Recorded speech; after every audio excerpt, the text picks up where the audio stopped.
Ambassador Zalteth stood at the viewing port of his ship, watching the blue-green planet grow larger. Earth, the home of humans, his last hope. The journey had been long, but desperation drove him forward. His four-fingered hand trembled slightly as he adjusted his breathing apparatus. The air mixture on the ship matched that of Nivari Prime, but soon he would need to breathe the oxygen-rich atmosphere that humans preferred. It always made him lightheaded. "Ambassador, we are receiving clearance to dock at the United Nations Space Station," his aide Kerval announced. "They seem surprised by our arrival." "Not as surprised as they will be when they hear why we have come," Zalteth replied.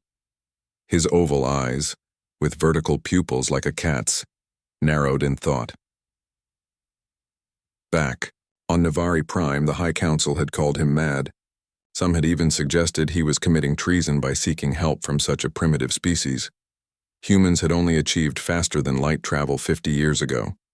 They were newcomers to the galactic community, barely tolerated by the older species, who viewed them with a mixture of amusement and concern. Yet Zalteth remembered something the others had forgotten or ignored. 5 years ago, a small human trading vessel called the Horizon Seeker had rescued a Nivari science team trapped by a sudden solar flare.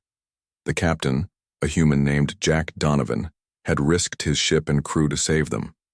When offered payment, the human had smiled and said, "Just remember us if you ever need help." Now, with the warships of the Drakari Empire surrounding his homeworld and a deadline for surrender just 30 days away, Zalteth needed help more than ever. The Nivari ship docked smoothly with the space station. Zalteth adjusted his formal robes and nodded to his small delegation of 3 advisors. They were all that remained of the Nivari diplomatic corps after the Drakari surprise attack on their embassy station. "Follow my lead," he instructed them. "And remember, humans are emotional creatures. They respond to stories and personal connections more than cold logic." The airlock cycled, and Zalteth stepped through to meet a small group of humans waiting for him. He recognized the uniforms of the United Nations Space Command. A tall woman with gray-streaked hair stepped forward. "Ambassador Zalteth, I'm Admiral Lisa Hayes. This is quite an unexpected visit." Beside her stood a younger man with darker skin. "Peter Nugent, State Department," he introduced himself. "We weren't informed of any official Nivari delegation." "There was no time for the usual protocols," Zalteth said. "I must speak with your leaders immediately. The situation is most urgent." Admiral Hayes frowned slightly. "We can arrange a meeting for tomorrow morning." By tomorrow morning, 5 more Nivari colony worlds may have fallen to the Drakari. Zalteth interrupted, abandoning diplomatic niceties. "My civilization faces extinction. Every moment counts." His words had the desired effect. The humans exchanged glances and the Admiral nodded. "We can convene an emergency session in 2 hours. Will that suffice?" "It will." "Thank you, Admiral." As they were escorted through the station, Zalteth noticed the curious stares from human personnel. The Nivari were not unknown to humans, but direct contact had been limited. His species, with their tall, slender frames and copper-toned skin, usually dealt with humans only through intermediaries. In a small conference room, Zalteth was offered water and a place to rest before the meeting. His advisors huddled in a corner, whispering their concerns. "The humans cannot save us," one said. "Their ships are too few, too primitive. The Council will disavow us," another added. "We risk everything on these unpredictable creatures." Zalteth silenced them with a gesture. "We have already lost everything. The Drakari blockade our homeworld. Our fleet is destroyed. Our allies hide behind neutrality treaties. What choice do we have?" Exactly 2 hours later, Zalteth found himself facing a semicircle of serious human faces. The emergency council included military officers, government officials, and scientific advisors. Admiral Hayes introduced him, and then all eyes turned expectantly to the alien diplomat. Zalteth rose to his full height, nearly 7 feet tall, and began. "People of Earth, I come to you against the wishes of my own government, driven by necessity and hope.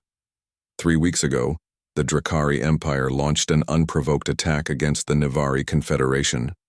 Our outer colonies fell within days. Our Defense fleet was ambushed and destroyed at the Battle of Seren Nebula. He activated a small device projecting a holographic map of Navari space. Red markers showed the advancing Drakari forces. The Drakari now blockade our homeworld and have issued an ultimatum. Surrender unconditionally within 30 days or face orbital bombardment. Their forces outnumber ours 10-1. Their technology surpasses ours in many areas. Peter Nguyen leaned forward. Ambassador, while we sympathize with your situation, what exactly are you asking of Earth? We have limited military presence beyond our own system. Zalteth took a deep breath. I am asking for humanity's help to defeat the Drakari and save my people. A murmur ran through the room. One military officer laughed outright.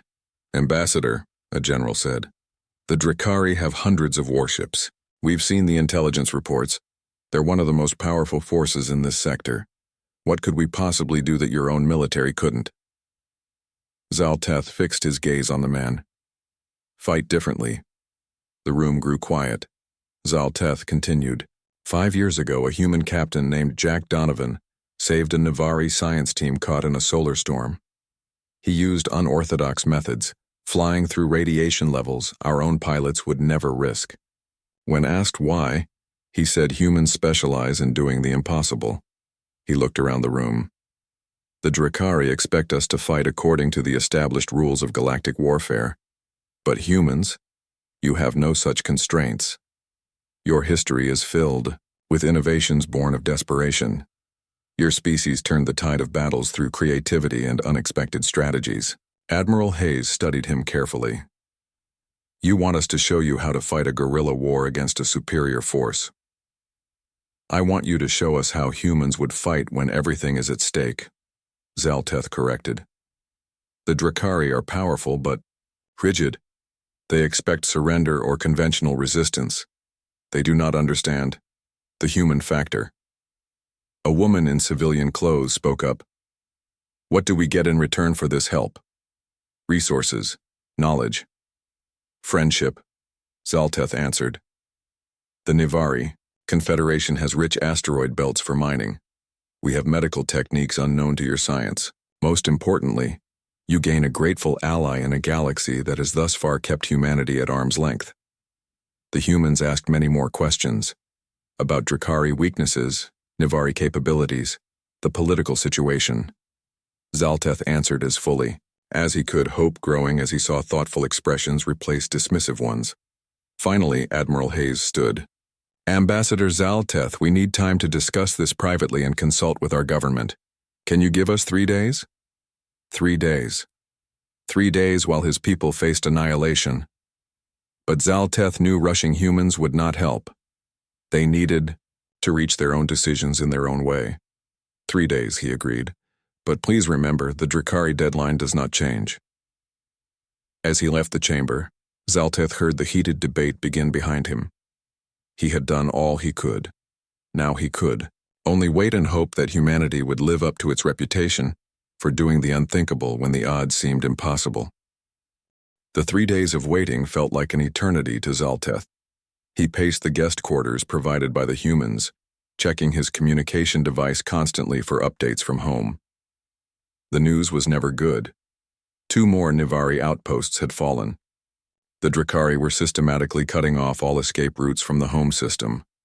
On the morning of the 3rd day, his aide Kirval rushed into the room, eyes wide with excitement. Ambassador, the humans have called for us. They say they have made their decision. Zalteth smoothed his formal robes and steadied his breathing. This moment would determine the fate of his entire species. The meeting room was smaller this time, with fewer people. Admiral Hayes sat at the center of the table, flanked by Peter Nguyen and 3 others Zalteth had not met before. Ambassador Zalteth, Hayes began without preamble. After extensive discussions with our government, we have decided to assist the Navari Confederation in your conflict with the Drakari Empire. Relief flooded through Zalteth so strongly that his knees nearly buckled. He bowed deeply in the Navari, gesture of profound gratitude. However, the Admiral continued, our help comes with conditions. Of course it would. No species helped another without seeking advantage. Zalteth braced himself for demands of advanced technology transfers, permanent, military bases or political control. Peter Nayugan slid a data tablet across the table. Our terms are simple. First, we want mining rights in your outer asteroid belt for the next 50 years. Second, we want a permanent diplomatic presence in Nivari space, including the right to establish a trading post at the junction point near the Cerulean Nebula. Zalteth stared at the tablet, then at the humans. That's all? A woman in a blue uniform smiled slightly. Were you expecting more? Yes, Zalteth admitted. These terms are surprisingly modest. Admiral Hayes leaned forward. Ambassador, we understand your situation, but you should understand ours as well. Humanity has been restricted by various treaties from expanding our presence beyond certain boundaries. This gives us a legitimate reason to extend our reach while helping a species in need. It's mutually beneficial. Zalteth carefully kept his expression neutral, but inside he was shocked by the reasonableness of the terms. The asteroid belt was rich in minerals, but the Nivari had barely begun to mine it. The trading post location was strategic, but not vital to Nivari security. I believe my government will agree to these terms, Zalteth said, but I must ask, what form will your assistance take? How many warships can you send? The humans exchanged glances. Peter Nayugan cleared his throat. That's the thing, Ambassador. We're not sending warships. Zalteth's heart sank. Then what? We're sending people, Admiral Hayes explained. Engineers, logistics specialists, communication experts, and what we call irregular warfare consultants. People who specialize in fighting against superior forces. I don't understand, Zalteth said. Without ships, without weapons. We'll use yours, interrupted a new voice.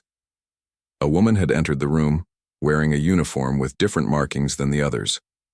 Commander Sofia Martinez, Special Tactics Division. My team is already preparing to depart.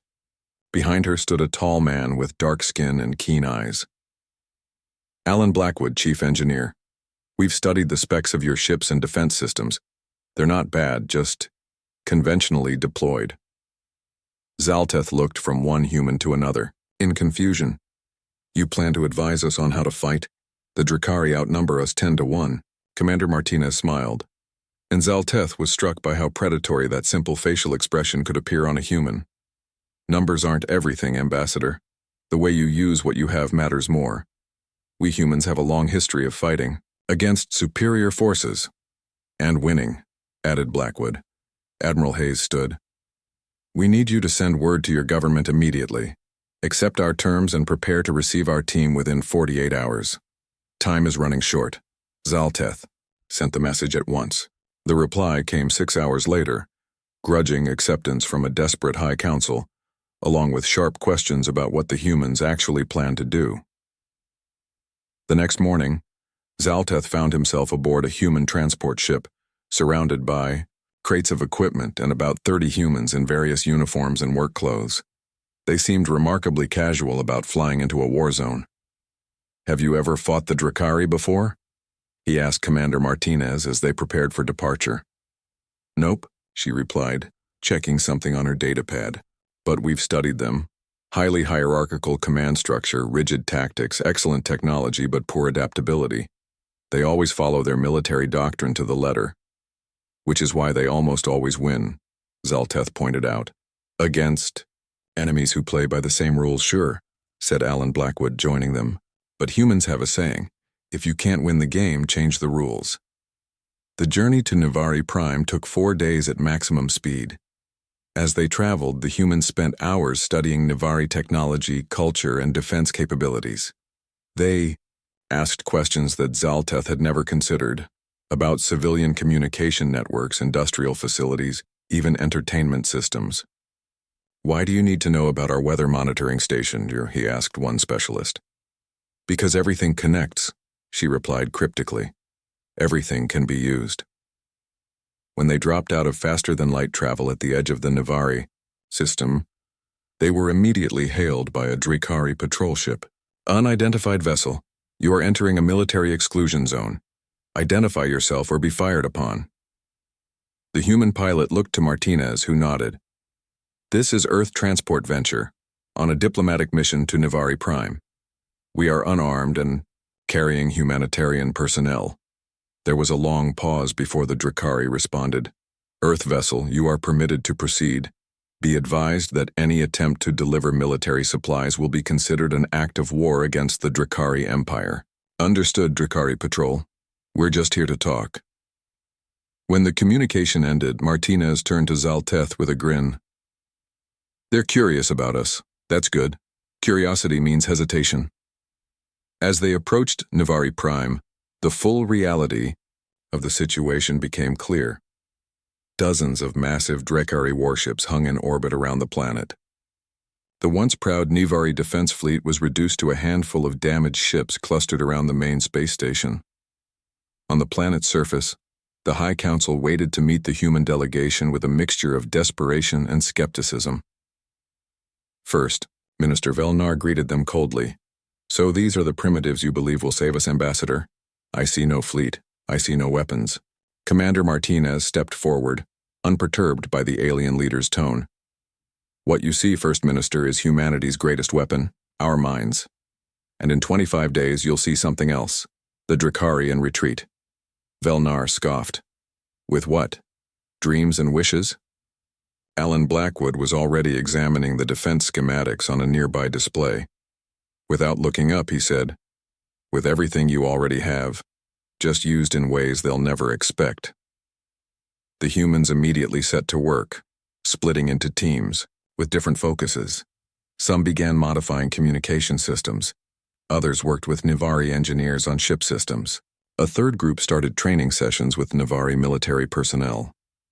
Zalteth watched in fascination as the humans operated with coordinated purpose, but without the rigid hierarchy he had expected. They argued openly, suggested wild ideas, and sometimes laughed in the face of danger. On the third day, the First Minister demanded a briefing on their plan. Commander Martinez laid out a strategy so unconventional that several council members immediately declared it insanity. "This is not how warfare is conducted," one shouted. Martinez looked him directly in the eyes. "Exactly, and that's why it will work." 15 days before the Drakari deadline, the Nivari space station buzzed with activity. In a large command center, Commander Martinez stood with Kyle Newman, a former military specialist who had joined the human team. They watched as Nivari pilots ran through simulation exercises. "They're getting better," Newman said. "But they're still thinking like conventional fighters." Martinez nodded. "Show them again how to use the mining vessels. They keep forgetting that those industrial, cutting lasers can slice through a warship's sensor array just as easily as an asteroid." Across the room, Alan Blackwood was deep in conversation with Nivari engineers. On the table between them lay the dismantled parts of what had once been navigation buoys. "The beauty of this approach," Blackwood explained, "is that when we convert these to mini EMP devices, the Drakari will just see them as damaged navigation equipment until they get too close." First Minister Velnar entered the command center with Ambassador Zalteth. The Nivari leader had grown less hostile to the humans in recent days, but his worry was evident in the tight set of his mouth. "The Drakari have announced they are moving their deadline forward," Velnar said without greeting. "We now have only 10 days before they begin bombardment." A tense silence fell over the room. Martinez exchanged glances with Newman. "Good," Martinez said finally. "Good?" Velnar's voice rose in pitch. "How is this good?" "It means they're nervous," Newman explained. "They've detected our activities but can't quite figure out what we're doing. They want to strike before we're ready." "Are we ready?" Zalteth asked quietly. Martinez considered the question seriously. "Not completely. But their impatience is a weakness we can use. Tell your people to increase activity around the outer defense platforms. Make it obvious. We want to draw their attention there." "What about the civilian ships we've been modifying?" Zalteth asked. "Keep them hidden in the asteroid belt for now," Blackwood said. "The element of surprise is crucial." Later that day, Martinez led Zalteth through the lower levels of the space station where dozens of humans and Nivari worked together converting communication satellites into what the humans called electronic warfare platforms. I still don't understand how these will help against Drakari battlecruisers, Zalteth admitted. A human woman named Laura Bell looked up from her work. The Drakari rely on automated targeting systems, right? These will feed false data to those systems. Their weapons will fire, but not at what they think they're aiming at. Zalteth watched the humans work with growing fascination. They seemed to find unconventional uses for everything. Mining equipment became weapons. Commercial vessels became stealth platforms. Even the orbiting debris from previous battles was being gathered for use as kinetic barriers. You turn everything into a resource, he observed. Necessity, Martinez replied. When you can't match strength for strength, you find different strengths. That evening, the humans gathered with Navari military leaders to finalize their strategy. Newman spread a three-dimensional map of the Navari system across the table. The Drakari fleet has organized into 3 main battle groups, he explained, pointing to red clusters. They expect us to concentrate our defense here, protecting the planet directly. Instead, we're going to hit them from multiple directions using smaller, faster units. Like a swarm of insects against a larger predator, Martinez added. The Navari fleet commander, Tralvez, frowned. This goes against all established military doctrine. Exactly, Newman said. The Drakari have studied your doctrine. They know how you're supposed to fight. They've never seen humans fight. And how do humans fight? Asked Tralvez. Martinez smiled. Dirty. The next day, the Drakari made their first aggressive move. A squadron of their ships advanced toward one of the outer defense platforms. To everyone's surprise, Martinez ordered the platform abandoned. We're just giving up our defenses, Velnar demanded. Watch, Martinez told him. As the Drakari ships approached the seemingly abandoned platform, they detected no resistance. The lead vessel moved in to claim it. Suddenly, the platform's power core overloaded, not in a normal explosion, but in a precisely calculated energy surge that disabled the targeting systems of the 3 nearest Drakari ships. Within moments, a dozen small Navari vessels emerged from hiding places among debris fields. They moved in patterns the Drakari computers couldn't predict, firing repurposed mining lasers at specific weak points the humans had identified. 2 Drakari ships were crippled before they could react. The third managed to retreat, but its communication array was damaged. They can't call for immediate help, Newman explained to the watching Navari leaders. And the damage pattern will look like an accident from electrical feedback, not an attack. It buys us time while they investigate.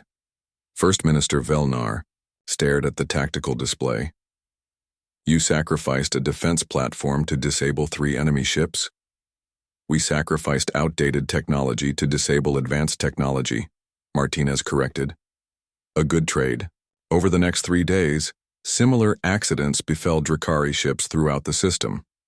Never a direct confrontation, always making it look like equipment failures or navigation errors. The Drakari commanders grew increasingly frustrated, unable to find a clear enemy to target. When they finally realized they were under attack, the Drakari response was predictable. They marshaled their forces into tight defensive formations and advanced methodically toward Navari Prime. Now they're playing into our hands, Newman told Zalteth as they watched the enemy fleet regroup. Tight formations are perfect for what comes next. The Navari engineers, under Blackwood's guidance, had converted their planet's weather monitoring satellites into what the humans called chaff dispensers. When the Drakari fleet entered mid-range, these satellites released clouds of specially treated metal particles into space. The particles are too small to cause physical damage, Blackwood explained to Zalteth, but they play havoc with their sensor readings. Each particle reflects sensor signals, creating thousands of false targets. The Drakari ships began firing at ghosts. Their energy weapons discharged into empty space while the real Navari vessels slipped between the confusion, striking at engines and weapon systems before disappearing again. Admiral Drex Kor, commander of the Drakari forces, was furious. His subordinates couldn't explain why their superior weapons and numbers were failing to crush the Navari resistance. The tactics being used against them followed no recognized pattern of warfare. It's as if they've forgotten how to fight properly, he raged to his officers. No honor, no direct engagement, just tricks and traps.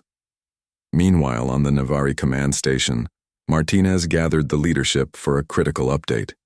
The Drakari are adapting, she said. They're learning to filter out our electronic countermeasures. We need to move to the next phase before they regroup. Which is? Asked Velnar. Newman brought up a new display showing the asteroid belt. We've spent weeks subtly altering the orbits of key asteroids. Minor changes, nothing they would notice. But in 6 hours, those changes will create a navigational corridor that only we know is safe. Zalteth finally understood the full scope of the human plan. You're creating a trap, Martinez nodded. And the bait is Navari Prime itself. While the space battle unfolded around Navari Prime, another front in this unusual war was opening light years away. In the Grand Chamber of the Galactic Council, UN Delegate Nancy Chen stood before representatives of 27 spacefaring civilizations. Her simple blue suit contrasted sharply with the elaborate robes and environmental suits of the alien diplomats. Honorable representatives, Nancy began, her voice calm but firm. Earth brings evidence of multiple violations of galactic law by the Drakari Empire in their unprovoked aggression against the Navari Confederation. The Drakari ambassador, a tall, gray-skinned being named Vorketh, rose from his seat. This is absurd. Humans have no standing to bring accusations before this council. They are barely considered a civilized species. Nancy smiled slightly. Our standing comes from the mutual defense agreement signed with the Navari Confederation 17 days ago, making us their official representative in this matter. She activated a holographic display showing recorded images of Drakari ships firing on clearly marked Navari medical vessels. Article 17 of the Galactic Charter forbids attacks on medical transports, she pointed out. Here we see 3 separate violations. The images shifted to show Drakari troops landing on a small Navari moon, planting explosive devices near civilian habitats. Article 23 prohibits targeting of non-military populations. Nancy continued. We have documented 27 such incidents. As Nancy presented more evidence, other council members began to shift uncomfortably. The Drakari were known to be aggressive, but these violations were blatant. Vorketh's face darkened with anger. These are fabrications. The primitive humans seek to turn the council against the Empire with tricks. The recordings have been authenticated by council security, Nancy replied smoothly. But that's not all we bring today. She nodded to a human colleague who distributed data tablets to each council member. These are trade agreements that Earth is prepared to enter with any civilization that supports sanctions against the Drakari Empire. You'll note we're offering rare Earth elements at 30% below market rates and preferential access to our agricultural exports. The chamber erupted in whispers. The Drakari representative slammed his fist on his console. This is bribery. This is diplomacy, Nancy corrected, something your empire seems to have forgotten in favor of conquest. While Nancy Chen worked the diplomatic angle, another human team led by Greg Patterson was engaged in a different kind of battle. In a secure room aboard the Navari command station, Patterson and 3 other humans sat before computer interfaces, their fingers moving rapidly across holographic keyboards. I'm through their first firewall, Patterson announced. Their communication encryption is good but predictable.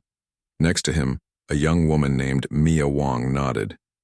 Same pattern as their military tactics. They use proven methods and stick to them rigidly. Zalteth watched in fascination as the humans infiltrated Drakari communication networks with apparent ease. How did you learn to do this so quickly? You've never encountered their systems before. Patterson didn't look up from his work. We've been hacking each other's systems on Earth for decades. You develop an instinct for finding weaknesses. Got it, Wong exclaimed. I'm in their command network, downloading their tactical directives now. Patterson grinned. And I've got their private diplomatic channels. Look at this. Orders to their ambassadors about future targets after the Navari are defeated. He brought up a document on the main screen. It showed a list of civilizations the Drakari planned to conquer next. 3 of them were current members. of the Galactic Council. Send this to Nancy Chen immediately, Patterson said. This will help her convince the Council that the Drakari threat extends beyond your people. In Nivari cities across the planet, human cultural advisors were helping local leaders communicate with their frightened populations. Olivia Carter, a specialist in crisis management, met with Nivari media representatives. The key is transparency, combined with hope, she explained. Tell your people the truth about the danger, but also show them how they can help. Give them specific tasks. A Nivari journalist raised a hand. But our tradition is to shield the public from distressing news during crises. That approach leaves room for fear to grow unchecked, Carter replied. Humans have learned that people can face terrible dangers if they feel they have some control, some way to contribute. Following the humans' advice, Nivari leaders began organizing civilians into support networks. Some gathered resources, others helped convert industrial facilities to produce needed supplies. Children drew pictures for soldiers, while elders shared stories of past challenges overcome. When Drakari, agents tried to spread panic through rumors and sabotage, they found a population surprisingly resistant to their efforts. Human-trained security teams quickly identified and neutralized these threats using psychological profiles the humans had developed of Drakari operations. You fight with information as effectively as with weapons, Zalteth observed to Carter, after a particularly successful counterintelligence operation. On Earth, we learned long ago that hearts and minds can be more important battlegrounds than physical territory, she replied. Back in space, the situation grew more tense. Admiral Drexkor, frustrated by his fleet's inability to make progress against the elusive Nivari forces, decided to launch a direct assault on the planet. He gathered his remaining ships into a massive formation designed to overwhelm any defense through sheer firepower. The primitives have run out of tricks, he told his officers. No more games. We will reduce their defenses to ash, and then their cities until they surrender. As the Drakari battle group approached Nivari Prime, they followed the path of least resistance, directly through the manipulated asteroid field that Newman and Martinez had prepared. On the Nivari command station, Martinez watched the enemy fleet's approach on the tactical display. They're taking the bait, right down the corridor we created. All ships in position? Newman asked. Yes, Fleet Commander Tralvez confirmed. Though I still believe this plan is madness. Martinez checked the time. 30 seconds to activation. For weeks, human engineers had been working with Nivari miners to plant specially designed devices throughout the asteroid belt. Not explosives, but gravity manipulators based on Nivari technology that the humans had modified for a purpose never intended by their designers. 5 seconds.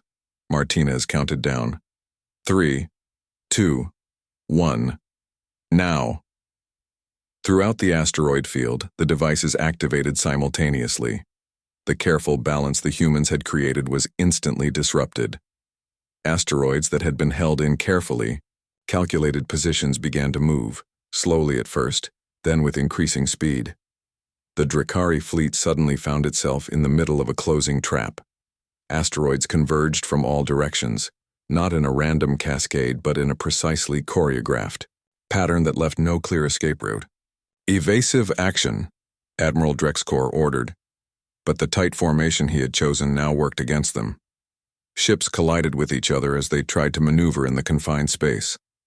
From hiding places throughout the asteroid field, the modified Nivari vessels emerged, targeting the now vulnerable Drakari ships with precision strikes to engines and navigation systems.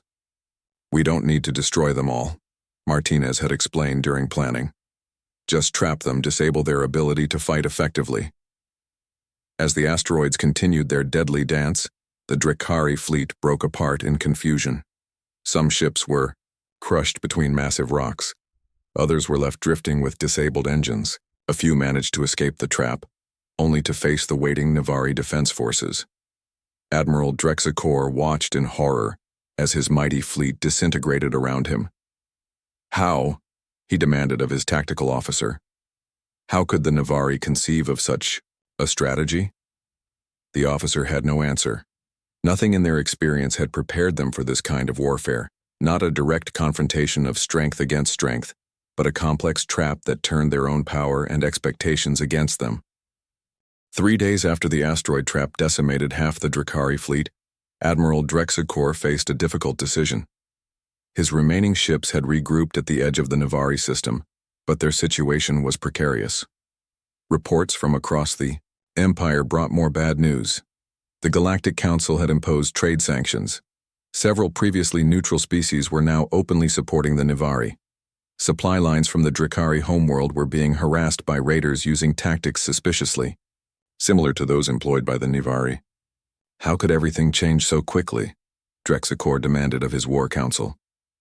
3 weeks ago, victory was certain. His senior officers avoided meeting his gaze. One finally spoke up. Admiral, our intelligence suggests the humans are behind these new tactics. They have shared their methods with others who fear us. Humans, Drexicor spat the word. Primitives who barely understand faster than light travel. How could they possibly challenge the might of our empire? No one had a good answer. The Drakari had always relied on superior numbers, superior technology, and the rigid discipline of their forces. Against the Navari, these advantages should have guaranteed victory. But the humans had changed everything, turning the Navari's apparent weaknesses into unexpected strengths. We still outnumber them, Drexicor said finally. We will gather our reserve fleet and launch one decisive attack. The Navari homeworld will burn, and the humans with it. On Navari Prime, the mood was cautiously hopeful. The successful defense against the Drakari main fleet had boosted morale among both military and civilians, but Commander Martinez warned against celebrating too soon. The Drakari still have significant forces they can bring to bear, she told the Navari leadership. And now they're angry. The next attack will be their most dangerous. What can we do to prepare? First Minister Velnar asked. The once skeptical leader now listened carefully to human advice. We need to activate our final countermeasure, Martinez replied, looking to Blackwood. The engineer nodded. The defense platforms are ready. We just need the Drakari to get close enough. Zalteth had been watching the humans work on the orbital defense platforms for days, but still didn't understand what they had done. The platforms appeared unchanged from the outside, their weapon systems still the same relatively modest ion cannons and missile launchers that had proven ineffective against Drakari shields in previous engagements. What magic have you worked this time? He asked Blackwood. Not magic, just applied physics, Blackwood replied with a smile. Sometimes the simplest solutions are the most effective. 5 days later, sensors detected a massive Drakari fleet entering the system. Nearly 100 warships, including the dreaded Annihilator-class dreadnoughts that could reduce a planet's surface to molten slag. As we predicted, Newman said grimly. They're throwing everything they have left at us. In the command center, humans and Navari worked side by side, monitoring the approaching fleet. There was tension in the air, but also determination. All modified civilian vessels, maintain position in the asteroid belt, Fleet Commander Tralvez ordered. Defense platforms, power at minimum until my signal. They're moving faster than last time, Martinez observed. No careful advance. They want to overwhelm us quickly. The Drakari fleet moved into attack formation, their massive ships arranging themselves into a spearhead aimed directly at Navari Prime. From his flagship, Admiral Drexicor transmitted a final message. Navari leadership, this is your last chance to surrender. Submit now, or watch your world burn. First Minister Velnar looked to the humans, then to his own people. With a nod from Martinez, he responded, Drakari Empire, the Navari Confederation rejects your ultimatum. We stand with Earth and we will not surrender. Admiral Drexicor's face darkened with rage. Then you have chosen extinction. The Drakari fleet surged forward, accelerating toward the planet. Their weapons charged, targeting systems locking onto the orbital defense platforms that formed the last line of protection for Navari Prime. They're in range, Newman announced. Time to spring the last surprise. Martinez nodded to Blackwood. Light them up. The engineer transmitted a coded signal. Across the orbital defense grid, Systems that had been dormant suddenly activated. Not weapons, but something far more insidious. The defense platforms began broadcasting focused electromagnetic pulses, precisely calibrated to the operating frequencies of Drakari ships. The effect was immediate and devastating. Throughout the Drakari fleet, targeting systems failed. Navigation. Computers crashed. Communication networks went silent. Shields flickered and died. Now, Fleet Commander Tralvez ordered. From hiding places throughout the system, Navari ships launched a coordinated attack. They targeted engines and weapons, systems with surgical precision, crippling rather than destroying where possible. With their electronic systems in chaos, the mighty Drakari warships were suddenly vulnerable to even the Navari's modest weapons. On the Drakari flagship, Admiral Drexkor watched in horror as his fleet fell into disarray around him. "What is happening?" he demanded. "Unknown energy pulses are disrupting all our systems," a panicked officer reported. "They've somehow matched the exact frequencies our technology operates on. Impossible. How could they know? Sir, we're receiving a transmission from Earth." On his command screen, a human face appeared. Admiral Lisa Hayes of the Earth Space Command looked at her Drakari counterpart with calm determination. "Admiral Drexkor, this is Earth. Your fleet is disabled and vulnerable. The Navari have the capability to destroy your ships one by one should they choose to do so. I suggest you consider your options carefully," Drexkor snarled. "You think this changes anything? The Drakari Empire does not surrender." "This isn't about surrender," Hayes replied. "This is about recognizing when you've been outmatched." The Drakari Empire will withdraw from Navari space immediately and enter peace negotiations. Or Earth will consider this an act of aggression against a human protectorate. The implication was clear. Earth, until now operating only through advisors, would enter the conflict directly if pushed. For the first time in his long career, Admiral Drexkor confronted the possibility of total defeat. His fleet was paralyzed. The Galactic Council had turned against the Empire, and now Earth threatened direct intervention.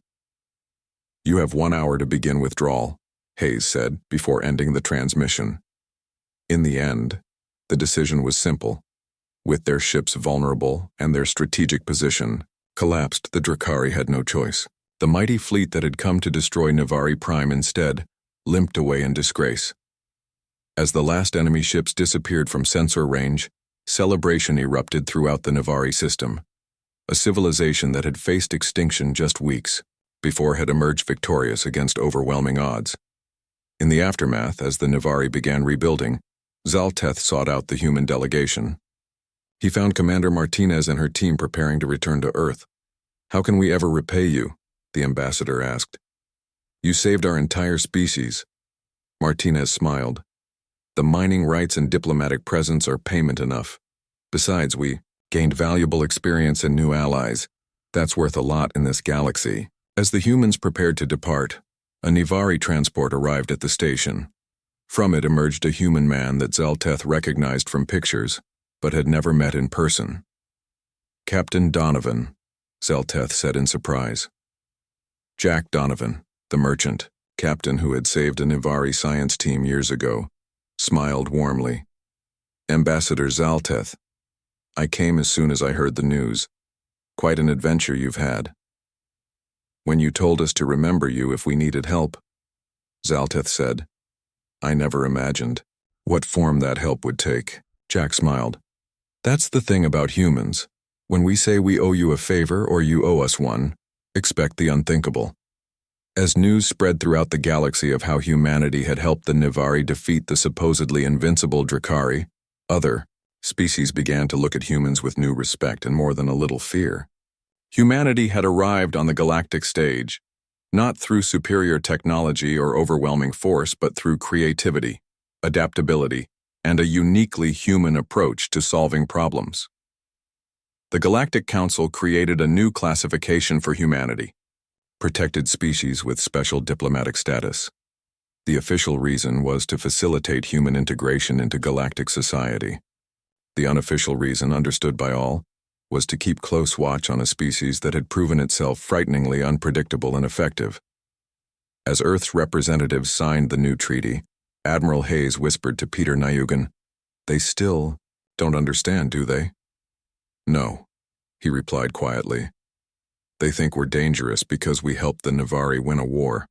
They haven't realized yet that we're dangerous because we've spent our entire history figuring out how to win wars against ourselves."